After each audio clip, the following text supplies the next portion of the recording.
I grew up on the same street as the Adikanals. Everyone in the area knew them. They were rich, and they never failed to show it. Big cars, tall gates, loud generator that never went off, and 2 dogs that looked like they were trained in the army. The father, Mr. Adikanal, worked with an oil company in Port Harcourt. The mother was a bank manager. Both of them were always on the move. They had 3 children, Dami, the first son, Tola, the second, and Sei, the last born. From the outside, they looked perfect. Clean uniforms, neat haircuts, always dropped at school by a driver. But those of us who lived close knew things weren't right inside that house. Mr. and Mrs. Adikanal were never around. Even when they were home, they were tired or busy. They hardly talked to their children. They didn't go to their school events, never came to PTA meetings, never asked what was going on in their lives. Instead, they believed money could cover everything. If any of the kids cried or complained, they got new clothes or a phone to keep them quiet. And they always had housemates, too many of them, if you ask me.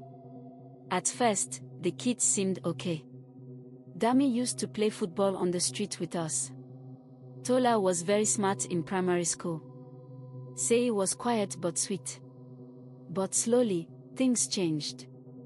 Dami started moving with some boys from a nearby area. The kind of boys you'd never want your child around. He began to smoke, skip school, and sometimes come home late or not at all. The parents didn't notice until it was too late. Tola became a different person in secondary school. She stopped reading. Started posting strange things online. We would see her in town with older men, wearing clothes you couldn't describe. Her teachers came several times to speak with her parents, but they never had time. They always sent the driver to deliver a brown envelope and say, "We'll handle it."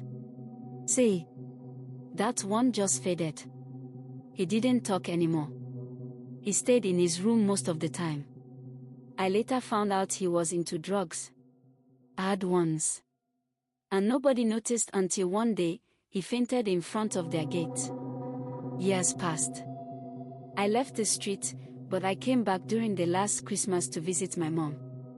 That was when I saw Mr. and Mrs. Adikanal again. They looked finished. Mr. Adikanal had retired early. His company downsized. The wife lost her job too. I heard the house was almost sold to pay debts. Dami was in prison.